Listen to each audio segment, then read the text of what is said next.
বাঁচাও তুমি।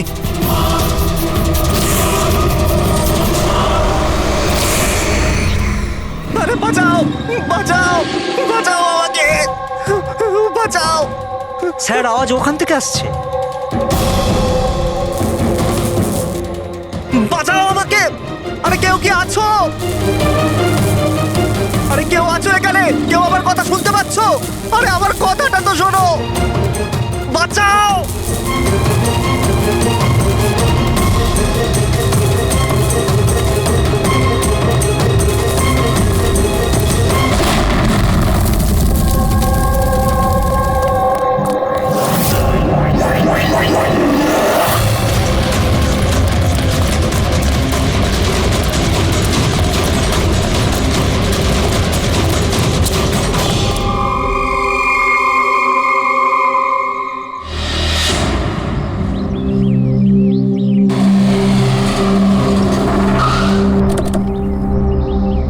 নমস্কার স্যার। নমস্কার স্যার। এটা বলো, যখন ব্লাস্ট হয়েছিল তখন কি তুমি এখানে ছিলে? ইয়েস স্যার, আমার সঙ্গে আরো একজন কনস্টেবল ছিল, হরনা। ওর প্রচন্ড আঘাত লেগেছে, এখনো হসপিটালে ভর্তি। তুমি এখানে পৌঁছলে কি করে? স্যার, আমরা নাইট ডিউটিতে ছিলাম, এখান দিয়ে যাচ্ছিলাম, তখনই একটা চিৎকার শুনতে পেলাম। আমরা ওকে দেখতে পাইনি। এখানে পৌঁছে আমরা কিছু করতে যাওয়ার আগেই বোম ব্লাস্ট হয়ে গেল।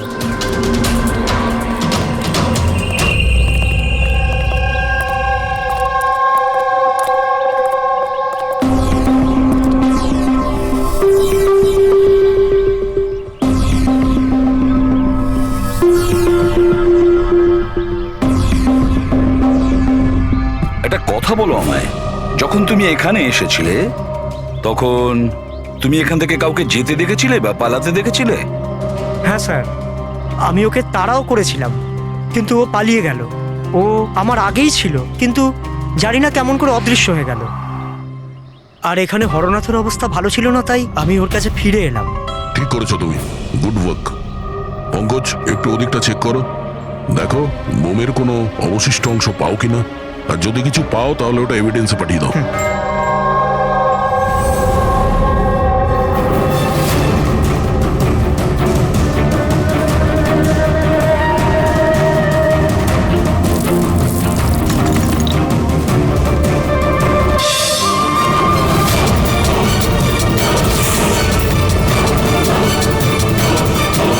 স্যার,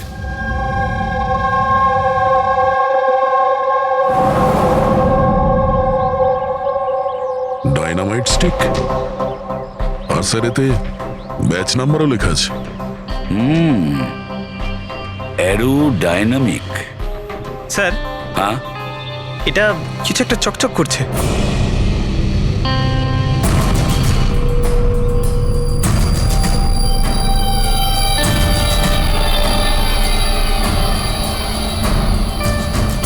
দেখি একটু।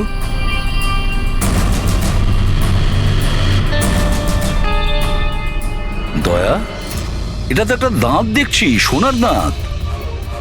এক মিনিট, আচ্ছা একটু ম্যাগনিফাইং গ্লাসটা দাও তো।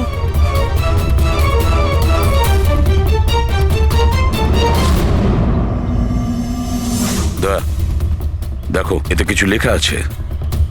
হ্যাঁ স্যার, NK লেখা আছে। এনকে? আচ্ছা, এটা মরে যাওয়া লোকটার নামের ইনিশিয়াল নয় তো? হতেই পারে দয়া।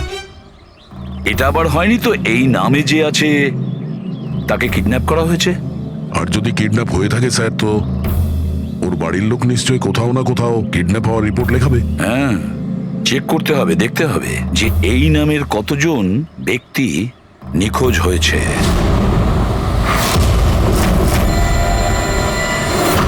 Yes sir. লোকাল পুলিশ থেকে জানা গেছে যে মিসিং কমপ্লেইন্ট নবীন কুমারের। নবীন কুমারের স্ত্রীর সঙ্গে আমি ফোনে কথা বলেছি। উনি বলেছেন যে এই নবীন কুমারের একটা দাঁত সোনার ছিল। আচ্ছা স্যার, নবীন কুমার কে? শহরের বাইরে ওনার একটা পেইন্টের ফ্যাক্টরি আছে, আর কিছুদিন আগে ওনার একটা নিউজ কভারেজ ছিল। নিউজে? কি ব্যাপারে স্যার? কিছুক্ষণের মধ্যেই জানা যাবে। আচ্ছা দেখো, এই নবীনের বাড়ির ঠিকানা আমি তোমাকে পাঠিয়েছি, আর তাছাড়া ওনার স্ত্রীকেও এই বিষয়ে আমি জানিয়েছি। আর যদি আমার ধারণা ঠিক হয়ে থাকে তাহলে অভিজিৎ, নিশ্চয়ই মিডিয়ার লোক ওখানে তোমার আগে পৌঁছে যাবে। অনেক ঝামেলা আছে, সামলে নিও। ঠিক আছে, আমরা দেখে নিচ্ছি। ইয়া। হ্যাঁ। নবীন কুমারের বাড়ি যেতে হবে। স্যার অ্যাড্রেস পাঠাচ্ছেন। নবীন কুমার মুর্দাবাদ! নবীন কুমার মুর্দাবাদ! নবীন কুমার মুর্দাবাদ! নবীন কুমার মুর্দাবাদ! নবীন কুমার মুর্দাবাদ! নবীন কুমার মুর্দাবাদ! নবীন কুমার মুর্দাবাদ! নবীন কুমার স্যার স্যার স্যার আপনি কি নবীন কুমারকে পরে, arrest পরে। করতে দেখেছেন, স্যার? পরে বলছি। স্যার, CID পরে আপনারা আমাদেরকে কাজ করতে দিন, প্লিজ। কিছু তো বলুন, ম্যাম। আপনারা দেখি সরে যান, যেতে দিন দেখি। সরে যান, সরে যান বলছি। দেখুন এই সব কিছু বন্ধ করুন আপনারা। দাঁড়ান।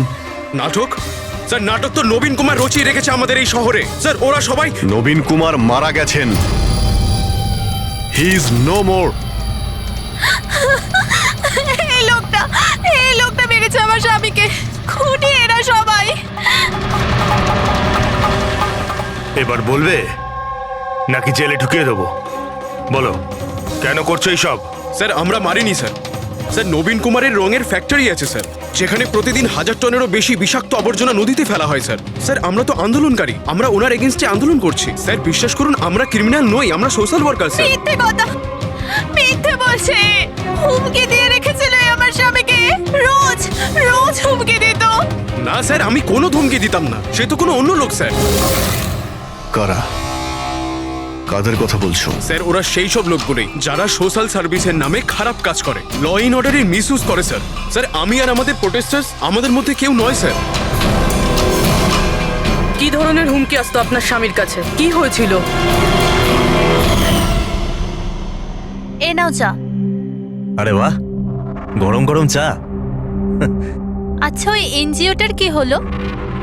ওই এনজিও তো বিরক্ত করে মারছে, ফ্যাক্টরিতে ওয়ার্কার্সদের কাজ করতে দিচ্ছে না। এখন তো জল অনেক দূর গড়িয়ে গেছে, মনে হচ্ছে পুলিশকে ডাকতে হবে।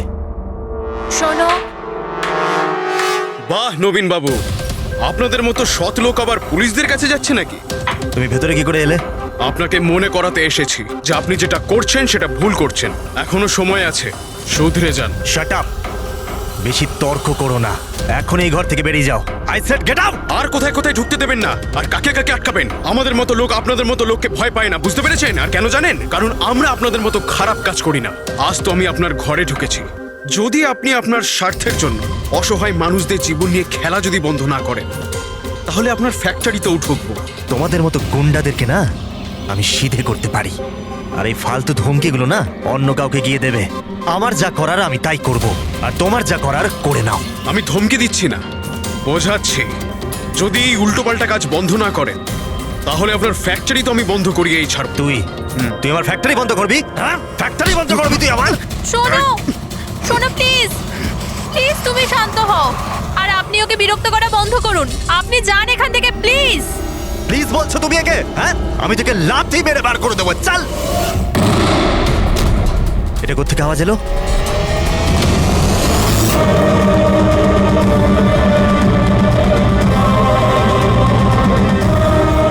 দেওয়ালে লেখা ছিল, শুধরে যাও নয়তো আর বাঁচবে না। আর শেষ পর্যন্ত মেরে ফেললো এরা নবীনকে। এই লোকটা মেরে ফেলেছে আমার স্বামীকে। বিশ্বাস করুন স্যার, আমি সত্যি বলছি, আমি কিচ্ছু করিনি স্যার। যে করেছে তাদের কথা স্যার বলো। নিশ্চয়ই, কেন বলবো না স্যার। স্যার ওনার জন্যই তো আজকে আমরা ফেসেছি স্যার। স্যার আমরা প্রোটেস্টার, আমরা সোশ্যাল এনভায়রনমেন্টের জন্য প্রোটেস্ট করি স্যার। স্যার ওরা অনেকটা নিচে নামতে পারে স্যার। চিনতে পারবে তাদের? নিশ্চয়ই, কেন নয়, কিন্তু আমাদের সেফটির কি স্যার? ওরা অনেক খারাপ লোক স্যার। ডোন্ট ওয়ারি, তোমার কিছু হবে না। শুধু নামেই সোশ্যাল ওয়ার্কার ওরা, ক্রিমিনালস ওরা তিনজনে। ক্রিমিনাল? আর এটা তুমি কি করে জানলে? আমি কি, এটা সবাই জানে যে ওদের উপর কতগুলো কেস চলছে। সবসময় ওরা বেলেই বাইরে এসেছে স্যার। ওই মানুষটা নিজেকে পরিবেশের রক্ষাকর্তা বলে, নেচার গার্ডিয়ান। স্যার সবার প্রথমে ওই দিন কর। নবীনের মতো লোকের সব জায়গায় শত্রুই থাকবে স্যার। ওই বলে না স্যার, যেমন কর্ম তেমন ফল। তার মানে হ্যাঁ? কি বলতে চাইছো তুমি? কত নিরীহ মানুষের জীবন নষ্ট করেছে ও। হতে পারে তাদের মধ্যে থেকে কেউ বদলা নিয়েছে। তাদের মধ্যে কেউ কেন, বরং আমি তো বলছিলাম যে প্রতিশোধ তুমি নিয়েছো, তুমি ওকে মেরেছো। না স্যার, আমার সাথে ওর কোনো ব্যক্তিগত শত্রুতা ছিল না। আমি ওকে কেন মারবো? কারণ নবীনের কার্যকলাপে তুমি ক্ষুব্ধ ছিলে। কেন? স্যার যদি আমায় এরম কিছু করতেই হতো তাহলে আমি অনেক আগেই করে ফেলতাম।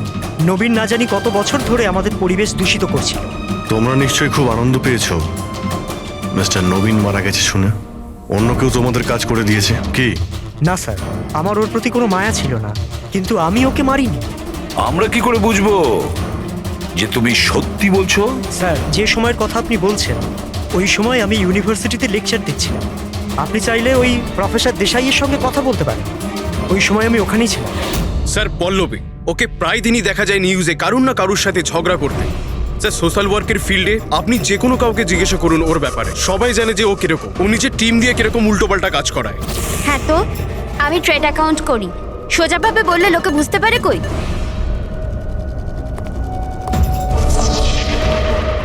কিন্তু আমি সোজা পয়েন্টে আসছি। আমাদের মনে হয় তুমিই ওকে খুন করেছো। ম্যাম আপনার এটা যদি মনে হয় তাহলে আপনার এবং আমার দুজনেরই টাইম ওয়েস্ট করছেন। ম্যাম একটা কথা, আমি কোনো ক্রিমিনাল নই। কিন্তু আমরা তো এটা শুনেছি যে আপনি রোজই কোনো না কোনো একটা কন্ট্রোভার্সিতে জড়িয়ে থাকেন। স্যার ব্যাপারটা হলো কি, যদি কোনো সৎ লোক সাহস করে সত্যের পিছনে দাঁড়ায় না, তো মানুষ ভয় পেয়ে যায়, সহ্য করতে পারে না, বিশেষ করে যদি সে একটা মেয়ে হয়। আপনি তো জানেনই সোসাইটির কি মেন্টালিটি। তাই নাকি? আমার তো আপনার মেন্টালিটি ঠিক মনে হয় না। কেন? শুধুমাত্র এই জন্যই যে আমি কাউকে ভয় পাই না? আপনাকেও নয়। এই জন্য আমি ক্রিমিনাল হয়ে গেলাম? এমনিতেও আমি কাল রাতে নিউজ লাইভের ডিবেটে ছিলাম, আপনি চাইলে চেক করতে পারেন। আমি চাইলেও নবীনকে খুন করতে পারতাম না। ম্যাডাম, আপনি কিন্তু এই কাজটা নিজের লোকদের দিয়ে করিয়ে থাকতে পারেন। তো ঠিক আছে, আপনার যদি এত কনফিডেন্স থাকে তো প্রুফ করে দিন, আপনি পাঠিয়ে দিন আমাকে জেলে। আর ওই প্রকাশ, ও প্রতিদিনই কাউকে না কাউকে গালিগালাজ করে নিজের সোশ্যাল ব্লগে। যারা পলিউশন ছড়াচ্ছে স্যার ও লোকদের উস্কায়, খেপিয়ে দেয় তার বিরুদ্ধে। আমি ঘরেই ছিলাম স্যার, নিজের ব্লগ লিখছিলাম, যেমন সবসময় লিখি। প্রত্যেকবারের মতো সবাইকে উস্কাচ্ছিলেন, তাদের ব্রেন ওয়াশ করছিলেন নবীনের মতো লোকেদের বিরুদ্ধে কি? স্যার, নবীনের সাথে আমার কোনো ব্যক্তিগত শত্রুতা ছিল না, আর প্রকৃতির জন্য আমি অ্যাওয়ারনেস স্প্রেড করতেই থাকি। ব্যক্তিগত শত্রুতা না থাকলে তোমার সবকটা ব্লগে নবীনের নাম কেন থাকে?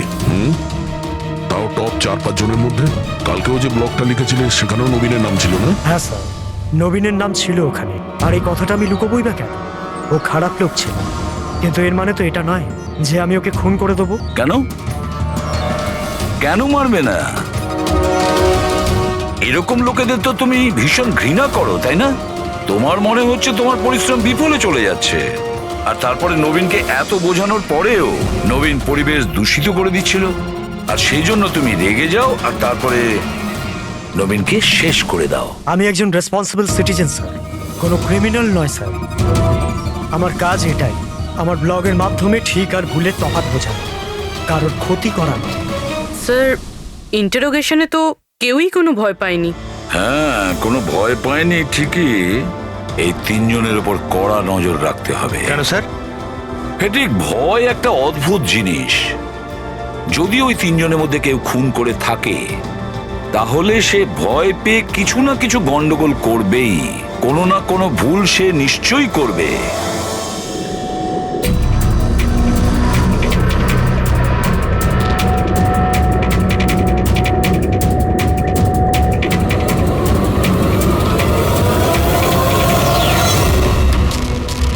সারিকা, দেখো এটার উপর কোনো ফিঙ্গারপ্রিন্ট আছে কিনা, চেক করো।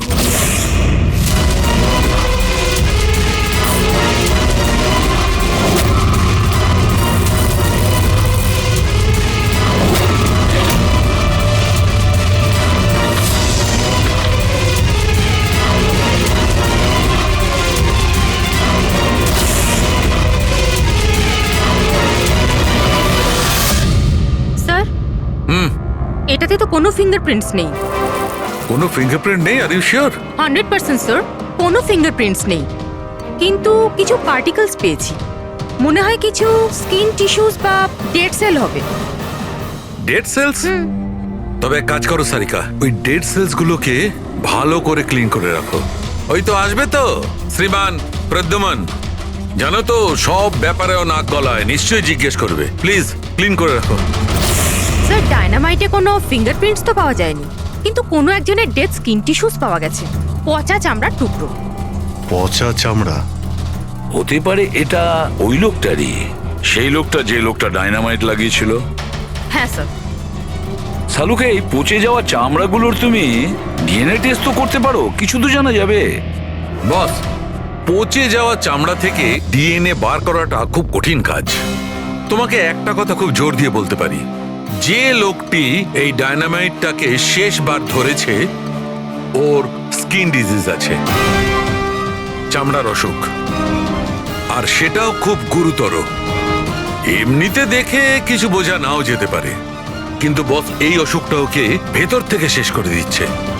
তাহলে তো আমরা এর মাধ্যমে ওর কাছে পৌঁছতে পারি। হ্যাঁ, কিন্তু কোনো প্রমাণ তো দরকার। Hello, ACP Bardhaman here. হ্যাঁ বলুন। আচ্ছা, গুড, থ্যাংক ইউ।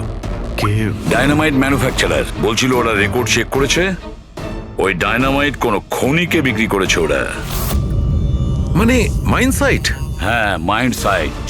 এবার এটা খোঁজ নিতে হবে এই ডায়নামাইট। একটা ডাইনামাইট ওইদিকে লাগাও, ঠিক আছে? আর আরেকটা 50 মিটার দূরে ওইখানে লাগাও। হ্যাঁ স্যার। আর একটা ওইদিকেও লাগাতে পারো। আচ্ছা স্যার। একটা সোজা লাগাও ওইখানে, একদম 50 মিটার দূরে। আর এই 6 সেকেন্ড পরে ব্লাস্টগুলো হবে। ঠিক আছে স্যার। ওকে।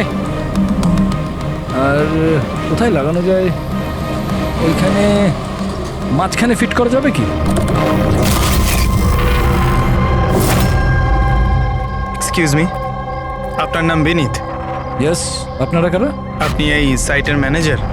কিন্তু ব্যাপারটা কি বলুন তো? দেখুন বিনীত বাবু, যখন ম্যানুফ্যাকচারিং কোম্পানি থেকে ডায়নামাইট আপনাদের এখানে আসে, মানে এই সাইটে, মাইন্ড সাইটে, সেটার ইনচার্জ তো আপনিই হবেন, তাই না? ইনচার্জ তো আমি, কিন্তু কনসাইনমেন্টের পরে অপারেটর টিমও কিন্তু এটা হ্যান্ডেল করে। আমি এটা একা সামলাই না। আমরা জিজ্ঞেস করেছি আপনাকে যে ডায়নামাইট কে সামলায়। একটু এই ডায়নামাইট স্টিকটাকে দেখুন। আচ্ছা, ব্যাচ নাম্বার দেখে আপনি কি বলতে পারেন এই লটের বাকি ডায়নামাইট স্টিকগুলো কোথায় আছে? স্যার, এটা লাস্ট কনসেলমেন্টের মনে হচ্ছে, এখনো ব্যবহার হয়নি, গুদামে পড়ে আছে। চলো দেখাও। বিনীত, যখন ডায়নামাইটের কনসাইনমেন্ট এখানে আসে, সেটাকে চেক তুমি নিশ্চয়ই করো, তুমি তো ইনচার্জ, তাই না? হ্যাঁ হ্যাঁ হ্যাঁ, অফকোর্স স্যার। আচ্ছা, আপনার এই ব্যাচের কনসাইনমেন্ট নিয়ে কোনো গন্ডগোল মনে হচ্ছে? গন্ডগোল? না না, নর্মালি তো ছিল, যেরকম হয় আর কি। কিন্তু আপনি এটা জিজ্ঞেস করছেন কেন? নর্মাল আছে তো, যেমনটা থাকে। প্রতিটা বক্সে 10টা করে লেখা আছে স্যার। এটা খুলে দেখো তো কতগুলো আছে, গুনো।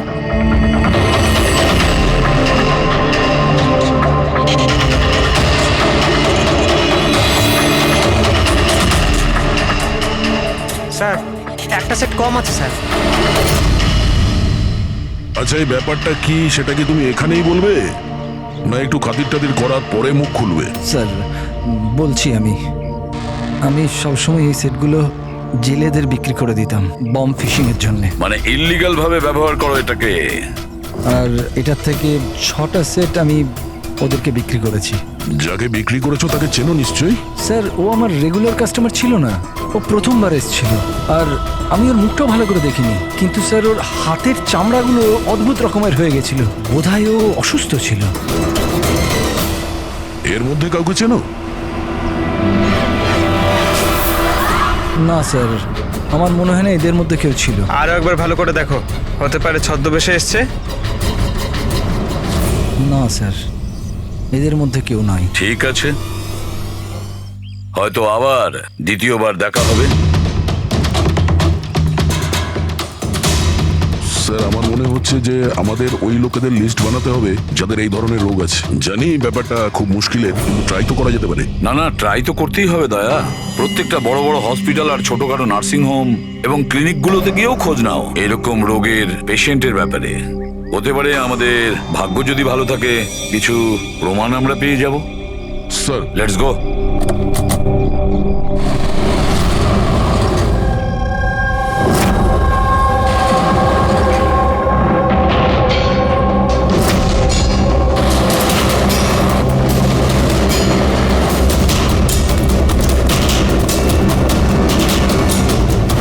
দেখুন, এই ধরনের অসুখ হাজার জনের মধ্যে একজনের হয়ে থাকে।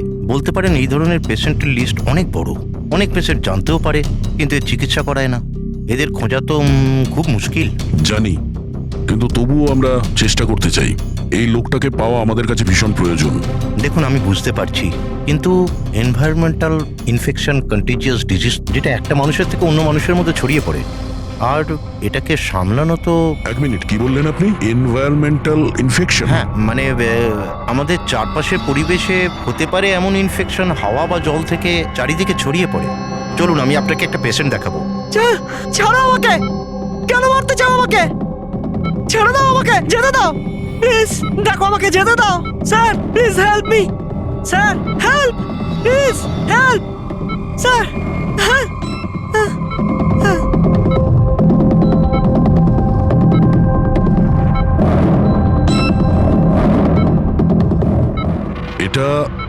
এটা এনভায়রনমেন্টাল ইনফেকশনের কেস। নিউরোলজিক্যাল ইনস্টেবিলিটি, এই ধরনের অসুখ সাধারণত পেশেন্টের মাথা ধীরে ধীরে খারাপ করে দেয়। ও নিজের ধৈর্য হারিয়ে ফেলতে পারে আর মাথার ব্যালেন্সও নষ্ট হয়ে যায়, যেমনটা নীলজের হয়েছে। আর ফিজিক্যাল কন্ডিশন, মানে আমি বলতে চাইছি এই ধরনের পেশেন্টরা কি খুব জোরে দৌড়তে পারে? হ্যাঁ, নর্মালি চলতে ফিরতে তো পারে, কিন্তু অসুখটা যদি অ্যাডভান্স স্টেজে চলে যায় তাহলে দৌড়ানোর পক্ষে সম্ভব নয়। কিন্তু স্যার, অ্যাডাভিন ইঞ্জেকশন দিলে শরীরে কিছুক্ষণের জন্য শক্তি আসে। হ্যাঁ, কিন্তু ওটা সাইড এফেক্ট যথেষ্ট। স্যার, অ্যাডারভিন ইঞ্জেকশন দেওয়া যথেষ্ট ঝুঁকিপূর্ণ। রিস্কি হতে পারে, কিন্তু এই অপরাধের মানসিক অবস্থা যে ধরনের, তাতে হতে পারে যে ওর সাইড এফেক্ট নাও হতে পারে। কিন্তু যদিও নীলজের মতো মেন্টালি আনস্টেবল হয়, তাহলে চিন্তা আপনাদেরকেই করতে হবে। তার মানে এটাই যে একটা খুন করে থাকলে দ্বিতীয়বারও খুন করতে পারে।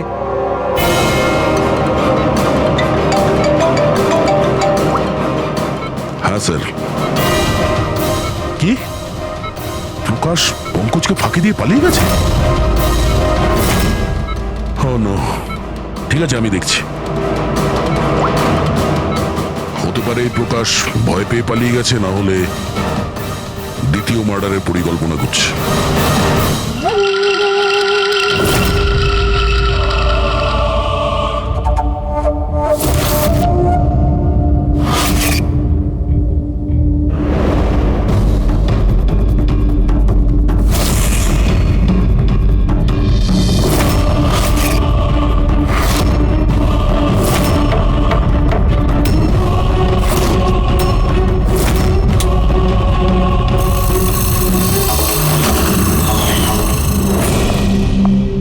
আরে বাবা, আজ তুমি তাড়াতাড়ি উঠে পড়লে।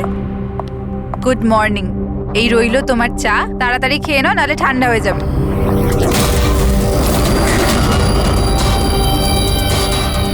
এটা কার পা?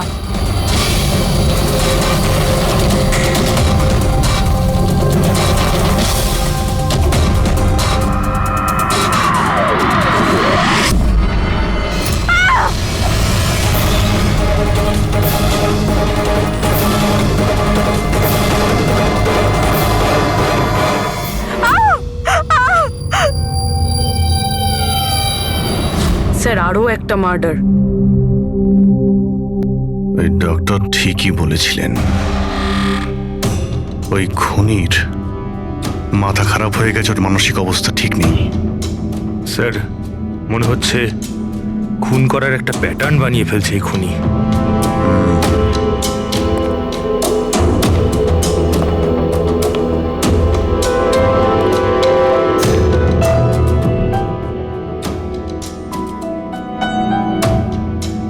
এনার উপরে ব্লেম এটাই যে উনি নেচারকে ক্ষতি করছেন।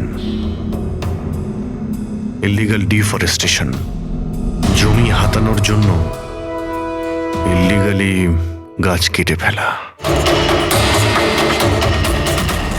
ওই খুনি এনার সঙ্গেও তাই করেছে। আর তাও প্রকাশ উধাও হয়ে যাবার ঠিক পরেই। ওয়েপেন কি ব্যবহার করেছে? 100% চেইন স, না হলে হাড়ের সঙ্গে মাংসকে এইভাবে কেটে বডিটাকে দু টুকরো করা এত সহজ নয়। স্যার, যদি চেনস ব্যবহার করেই থাকে তাহলে আওয়াজ নিশ্চয়ই হয়েছিল। বাড়িতে কেউ না কেউ তো শুনবে। রাতে কে কে ছিল? আমার হাজবেন্ড তো কাজের জন্য বাইরে থাকে, বাড়িতে শুধু আমি, বাবা আর আমাদের চাকর ছিল। আপনি আপনি কোনো আওয়াজ শুনেছিলেন? না, কোনো আওয়াজ শুনতে পাইনি। রামানন্দবাবুর কারোর সাথে শত্রুতা বা কেউ কোনোদিন হুমকি দিয়েছিলেন ওনাকে? হ্যাঁ, কিছু সপ্তাহ আগে কিছু অদ্ভুত হয়েছিল। বাবাকে কেউ ধমকাচ্ছিল আর বাড়ির বাইরে দেওয়ালে কেউ কিছু লিখে দিয়েছিল যে শুধরে যাও, না হলে তোমার সাথে ওরকমই হবে যেটা তুমি গাছের সাথে করো। স্যার, এক্স্যাক্টলি যেরকম নবীনের কেসে হয়েছিল। স্যার, একটা কথা কিছুতে মাথায় ঢুকছে না। খুনি কারোর বাড়িতে ঢুকে এরকম নৃশংসভাবে কাউকে খুন করে বাড়ি থেকে বেরিয়ে যায়, আর কেউ কিছু শুনলো না, কেউ দেখলোও না। কিভাবে? অজেনাদের অজ্ঞান করে দেওয়া হয়েছিল। দেখুন, আমার সন্দেহ হচ্ছে যে আপনাদের অজ্ঞান করা হয়েছিল খাবারের মধ্যে কিছু মিশিয়ে, সেই জন্যে আপনারা কিছু শুনতে পাননি। অজ্ঞান? হ্যাঁ, কিভাবে সেটা জানি না, কিন্তু সেটা জানার জন্য আমাদের এখানে যত জিনিস আছে সেগুলো ফরেন্সিক ল্যাবে পাঠাতে হবে।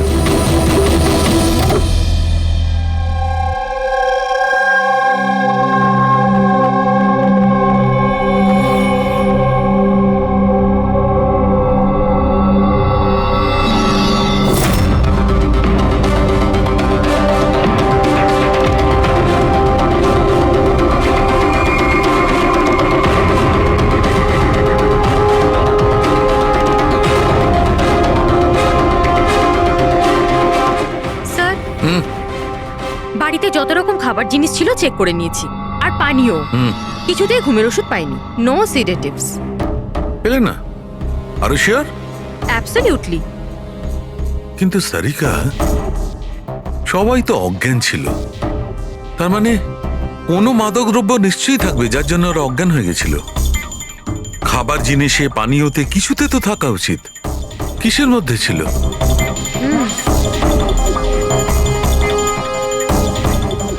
হ্যাঁ, মাদক দ্রব্য ছিল। এই এসিটার মধ্যে। এসিতে? ইয়েস, এই এসিতে মাদক দ্রব্য মেশানো হয়েছিল, আর এর হাওয়াটা ঘরের মধ্যে ঢোকা মাত্র মাদক দ্রব্য ছড়িয়ে পড়ে আর সবাই অজ্ঞান হয়ে যায়। হ্যাঁ, চেক ইট। ইয়েস।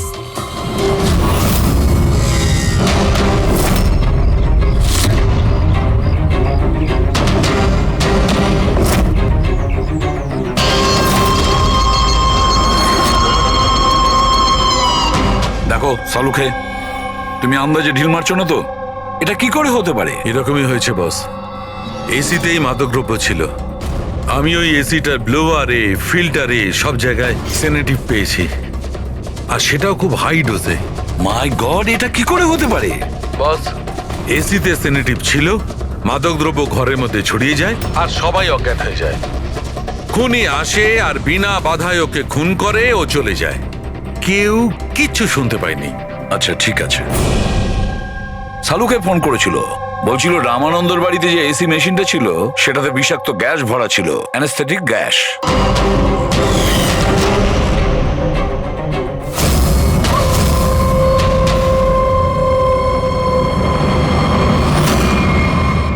অ্যানাস্থেশিয়া দিয়ে লোকেদের ট্রিটমেন্ট করা হয় শুনেছি।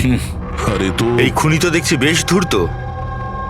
প্রকাশের ব্যাপারে কি জানতে পেরেছো? স্যার, কিছু জানতে তো পারিনি, বাট আই এম শিওর পরের খুনের প্ল্যান করছে।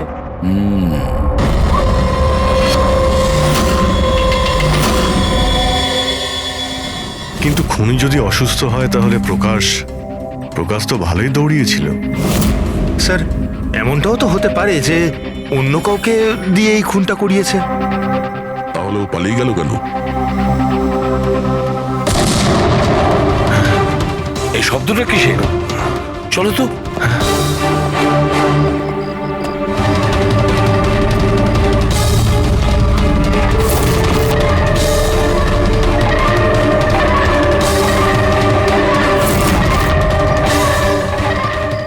কাজ আমি করছি এসিপি, শহরকে পরিষ্কার। আর আমার এই রাস্তায় যে আসবে তাকেও আমি এই জগৎ থেকে পরিষ্কার করে দেব। এ কে হতে পারে? স্যার মনে হয় খুনি জানতে পেরে গেছে আমরা ওর পিছনে আছি, ওই জন্য পাগল হয়ে গেছে। এই, দাঁড়াও, ধরো ওকে।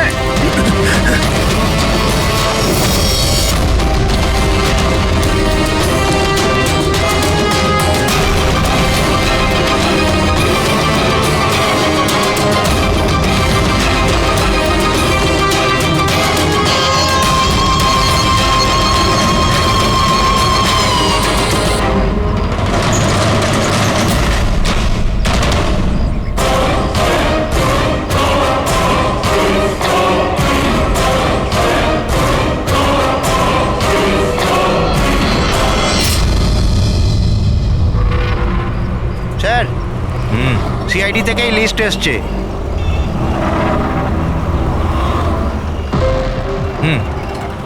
এরা তো ওই লোকগুলি যাদের নয়েজ পলিউশনের ধমকি দেওয়া হয়েছে। সখারাম, ওই ক্লাবের মালিককে মনে আছে? আরে যাকে কদিন আগে ধমকি দেওয়া হয়েছিল। কে স্যার? ও বীর। আচ্ছা সখারাম, ওর বিরুদ্ধে কোনো কমপ্লেন আছে নাকি? হ্যাঁ স্যার, ওটা তো রেসিডেন্সিয়াল এরিয়া না, তো আশপাশের 2-4টে ঘর থেকে কমপ্লেন এসছে যে অনেক রাত্রির পর্যন্ত জোরে মিউজিক চলে, এই সব কমপ্লেন। আওয়াজ মানে নয়েজ পলিউশন। সখারাম, তুমি একটা কাজ করো, হ্যাঁ তুমি সিআইডির লোকেদের ফোন করো এখনই, এই সময়।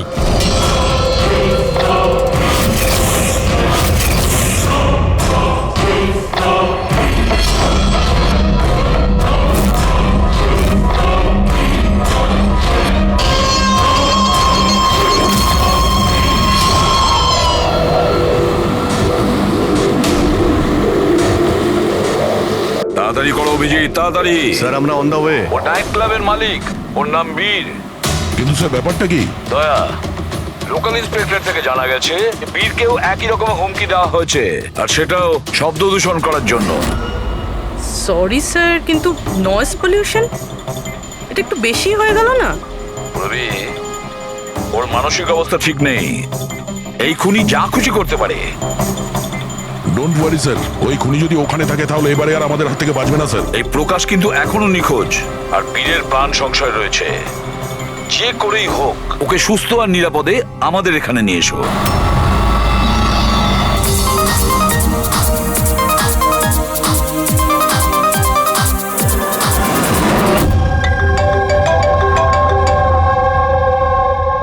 হ্যালো। হ্যালো বীর, আমি এসপি প্রদ্যুমান বলছি, সিআইডি থেকে। সিআইডি? কি হয়েছে স্যার? আমার কথা মন দিয়ে শোনো, তোমার প্রাণ সংশয় রয়েছে। কি মানে? মানে আমাকে কে মারতে চায়? দেখো বীর, যদি তুমি ক্লাবে থাকো তাহলে বাইরে কোনো মতেই যেও না। আমাদের অফিসার্স তোমার ওখানে যাচ্ছে তোমার সেফটির জন্য। আরো একটা কথা, ভিড়ের মধ্যেই থাকবে, লোকেদের মধ্যেই থাকবে, বুঝেছো? একা একদম থাকবে না।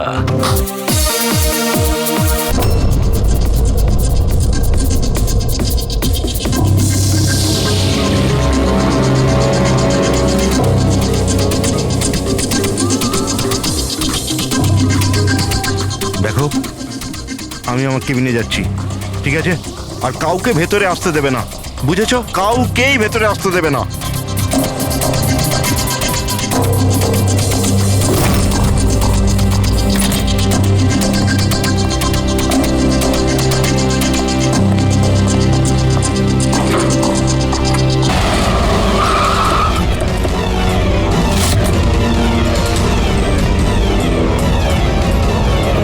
সিআইডি।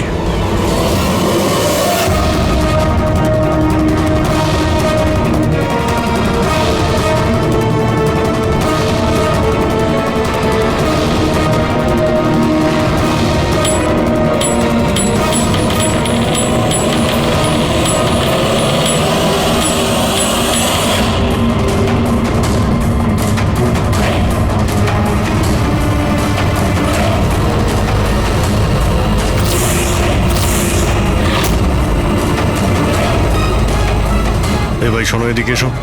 হ্যাঁ স্যার। বীর কোথায়? স্যার উনি কারুর সাথে দেখা করতে চান না। আমরা সিআইডি থেকে আসছি। কোথায় ও? আসুন স্যার।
গেল কোথায়?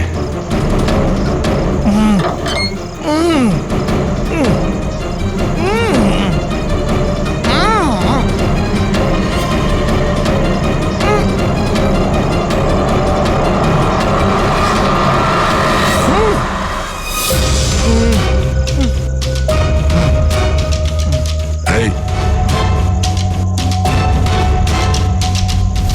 প্রকাশ, এসো বাইরে এসো।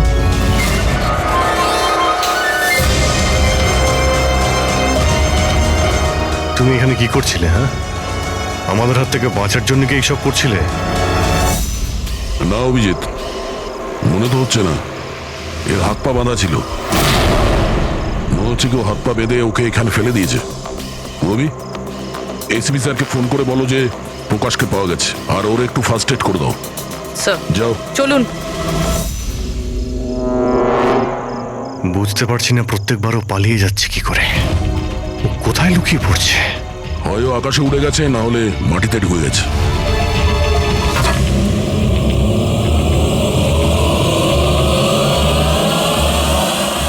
ও এখানেই আছে দয়া, এইখানে। কি? এইখানে।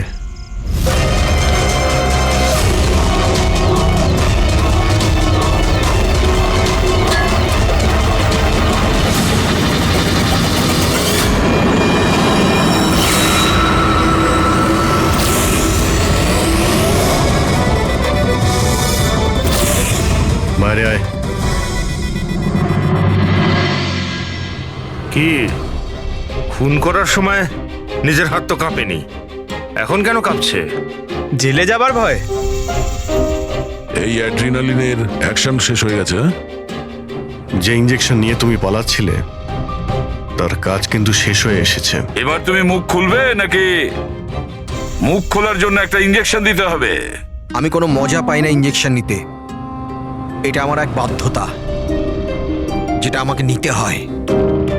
একটা সময় ছিল যখন আমি শক্তিশালী এবং মজবুত ছিলাম, কিন্তু আমার একদিন খারাপ সময় এলো আর আমি একটা রোগে আক্রান্ত হলাম। ফ্যাক্টরি আর ওখান থেকে নির্গত বিষাক্ত ধোঁয়া আর আবর্জনা,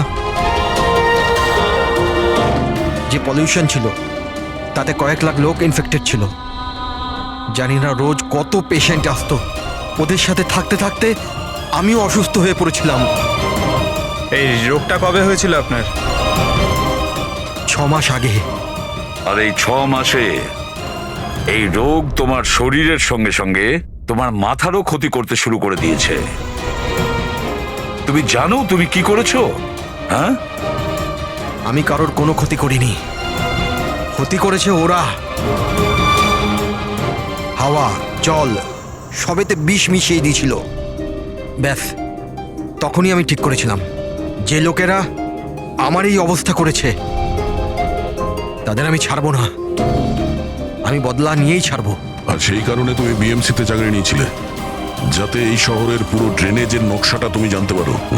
তারা সুযোগ নিয়ে তুমি ওখান থেকে পালিয়ে যেতে, আর আমাদের মনে হতো যে কোথায় তুমি হঠাৎ করে অদৃশ্য হয়ে গেলে।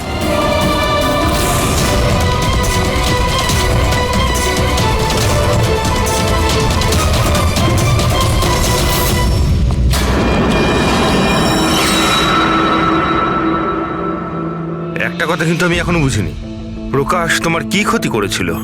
হ্যাঁ, ওকে কেন কিডন্যাপ করলে? ওই রাতে ও ওখানেই ছিল, রামানন্দের বাড়ির বাইরে। ওর বাড়ি জ্বালাতে এসেছিল। ও কিছু করতো তার আগেই ও আমাকে দেখে নিয়েছিল ঘর থেকে বেরোনোর সময়। আর তুমি ওকে তারপর কিডন্যাপ করে নিলে যাতে ও কারোর সামনে মুখ না খোলে। হ্যাঁ, তুমি ওকে মারতেও পারতে, তাহলে ওকে তুমি মারলে না কেন? আমি বললাম না স্যার, আমার বদলা শুধুমাত্র ওদের সাথে ছিল, যারা আশেপাশের হাওয়া জলকে বিষাক্ত করে তুলেছিল। আমি তো শুধুমাত্র আমার সংসার বাঁচাচ্ছিলাম। আমি কোনো ছোটবেলা থেকে খুনি ছিলাম না। এই দায়িত্বটা তোমাকে কে দিয়েছিল? শোনো, তোমার এই প্রতিশোধের আগুনে এতগুলো লোকের প্রাণ গেছে, এই কাজটা তোমার একদমই করা উচিত হয়নি। খুব অন্যায় করেছো তুমি।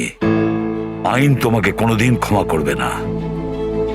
কঠোর থেকে কঠোরতম শাস্তি হবে তোমার। আছো এখানে? আরে প্লিজ আমাকে বাঁচাও। হ্যালো,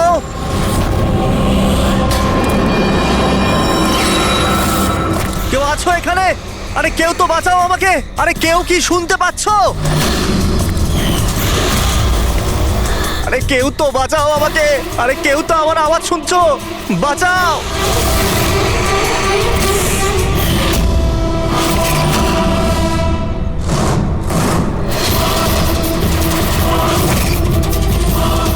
তুমি কে? কি চাও তুমি?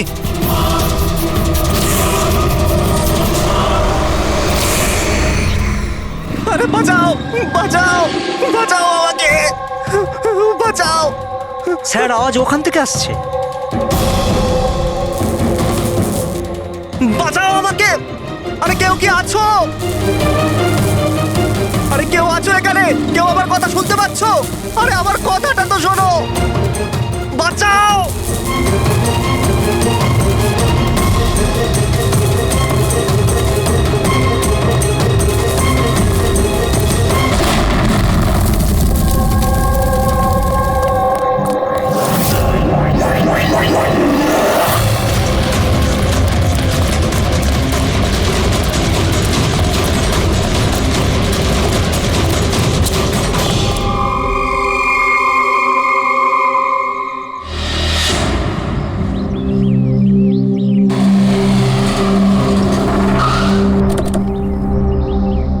নমস্কার স্যার। নমস্কার স্যার। এটা বলো, যখন ব্লাস্ট হয়েছিল তখন কি তুমি এখানে ছিলে? ইয়ে স্যার, আমার সঙ্গে আরো একজন কনস্টেবল ছিল, হরনাথ। ওর প্রচন্ড আঘাত লেগেছে, এখনো হসপিটালে ভর্তি। তুমি এখানে পৌঁছলে কি করে? স্যার, আমরা নাইট ডিউটিতে ছিলাম। এখান দিয়ে যাচ্ছিলাম, তখনই একটা চিৎকার শুনতে পেলাম। আমরা ওকে দেখতে পাইনি। এখানে পৌঁছে আমরা কিছু করতে যাওয়ার আগেই বোম ব্লাস্ট হয়ে গেল।